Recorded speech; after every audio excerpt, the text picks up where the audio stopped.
नमस्कार, मैं हूं कुमार अनिल। लोकसभा चुनाव का परिणाम क्या होगा ये तो बाद में पता चलेगा, लेकिन कुछ ऐसे बड़े संकेत जरूर मिल रहे हैं कि बिहार की राजनीति तीसरी बार करवट लेने जा रही है। बिहार के राजनीतिक इतिहास का तीसरा अध्याय शुरू होने वाला है, नया अध्याय शुरू होने वाला है। ऐसे बड़े संकेत मिल रहे हैं। ये संकेत इतने बड़े हैं कि कोई आम आदमी भी समझ सकता है, देख सकता है। जैसे कोई तूफान आने वाला हो, बहुत बारिश, भयानक बारिश आने वाली हो, तो आप देखते हैं काले बादल चारों तरफ से घेरना शुरू करते हैं। संकेत कोई भी समझ लेता है। ऐसे ही इस बिहार में जो चुनाव हुआ उसका परिणाम तो जो हो, लेकिन कुछ संकेत ऐसे आए हैं, इतने बड़े संकेत हैं जो आंख में उंगली दे के बता रहे हैं कि बिहार में तीसरा बदलाव होने वाला है। तीसरी बार बिहार की राजनीति करवट ले रही है। आप देखें, पहले तो कांग्रेस का राज था आज़ादी के बाद लंबे समय तक। पहली बार बिहार की राजनीति ने करवट बदली 1990 में। लालू प्रसाद आए, सामाजिक न्याय की राजनीति चली। उसके बाद 2005 से फिर राजनीति बदली जब नीतीश कुमार आए, और उनका पीक था 2010 में। वो अकेले बहुमत पाने के करीब पहुंच गए थे, और उन्होंने जो नई नई योजनाएं लाई और वो एजेंडा बदला उन्होंने। पहले सामाजिक न्याय था, उसके बाद ये विकास का मॉडल ले आए जिसमें सड़कें बनी, बिजली गाँव में पहुंची, और इसी तरह से लॉ एंड ऑर्डर को कुछ बेहतर किया।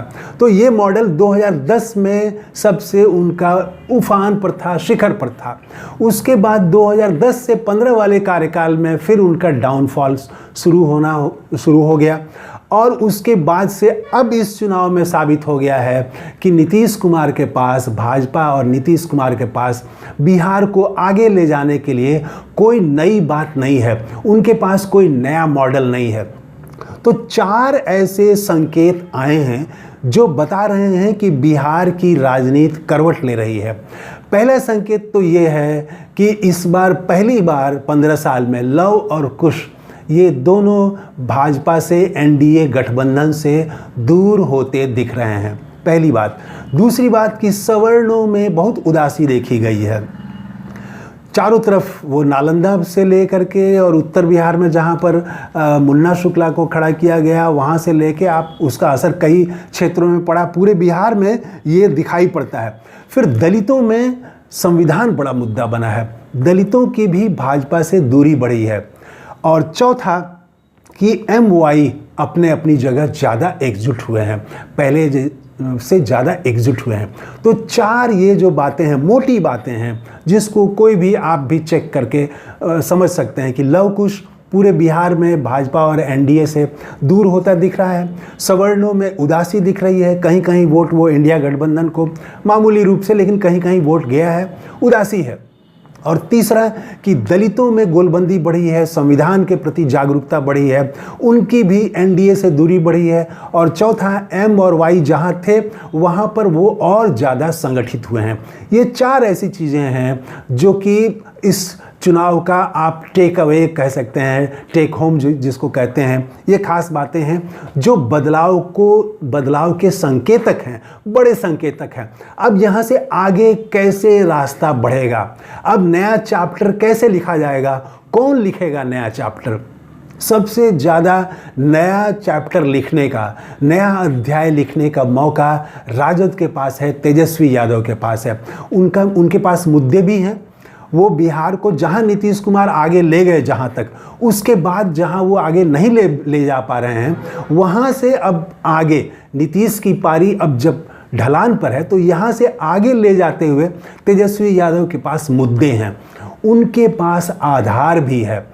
उसके अलावा कांग्रेस बिहार में कमज़ोर है, लेफ्ट का प्रभाव सीमित है। ये सभी ऐसे कारक हैं जो राजद के लिए सबसे बेहतर संभावना पैदा करते हैं कि यहाँ से राजद एक बड़ा और बिल्कुल नया चैप्टर लिख दे सकता है, जो लालू यादव ने भी नहीं किया।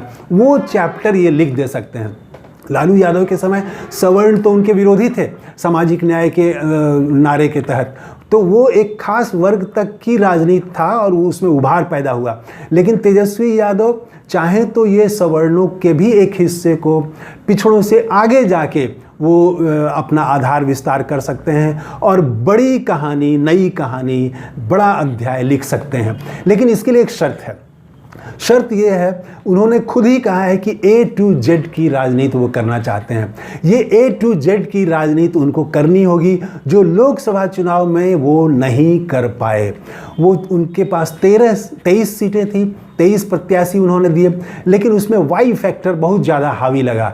37% वाई प्रत्याशी दिए गए, अपनी जाति यादव जाति के प्रत्याशी दिए गए, और इसीलिए A to Z वाला वो बाकी लोगों को एकोमोडेट नहीं कर पाए। 15% आबादी है बिहार में यादव जाति की, उस हिसाब से 23 का 15% अगर देखें तो 4 प्रत्याशी होना चाहिए। बल्कि अखिलेश यादव 62 सीटों पर लड़े और सिर्फ 5 यादवों को उन्होंने प्रत्याशी बनाया, और जिसका असर भी दिख रहा है। उन्होंने सबसे ज़्यादा कुर्मियों को प्रत्याशी बनाया, 13 कुशवाहा को दिया, 6 या 7 कुशवाहा, शाक्य और निषाद, इसी तरह से अति पिछड़ों को वोट टिकट दिया, जो भाजपा को ट्रेडिशनली बीच में 15-20 वर्षों से वोट देने लगे थे। तो वो वहाँ से तोड़ के लाया अखिलेश यादव ने, उस भाजपा के आधार को तोड़ के रख दिया। तो यहाँ पर A to Z की राजनीति इनको करनी पड़ेगी। अगर A to Z की राजनीति नहीं करते हैं तो तब वो ये जो संभावनाएं हैं धीरे धीरे फिर ये कहीं दूसरी जगह सेटल होंगी। लेकिन कुछ तो उमड़ घुमड़ रहा है, अब पहले जैसा तो नहीं रह सकता। लव कुश पहले की तरह भाजपा के साथ नहीं रह सकता, एक खटास पैदा हो गई है। उसके अनेक कारण हैं, नीतीश कुमार का अपमान हो या और भी जिस तरह से भाजपा ने हमले किए, बहुत सारी बातें हैं।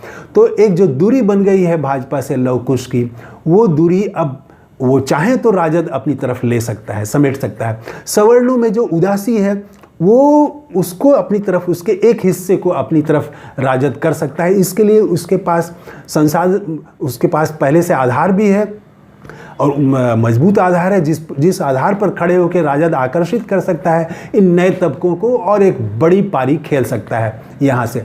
अगर ऐसा नहीं हुआ तो कांग्रेस के लिए भी मौके हैं। ये जो सवर्णों में उदासी है, तो कांग्रेस के लिए ये एक मौका है कि कांग्रेस सवर्णों को अपनी तरफ कर सके। और लेकिन वो उसमें भी एक शर्त है, वर्तमान नेतृत्व ऐसा मेहनत करता हुआ दिखता नहीं है, उसके पास कोई एजेंडा भी नहीं है। तो आप देखें कि वो चुनाव में ही पूरी तरह से राजद पर निर्भर है। तो वो अपने जो एक गठबंधन में रहते हुए एक जो स्वायत्तता और एक जो स्वतंत्रता होनी चाहिए, अपना एजेंडा होना चाहिए, अपना कार्यक्रम और अपना अभियान होना चाहिए, वो बिहार में कांग्रेस नेतृत्व के पास नहीं है। और उसका संगठन भी इसीलिए बहुत लुंज-पुंज हो गया है बिहार में।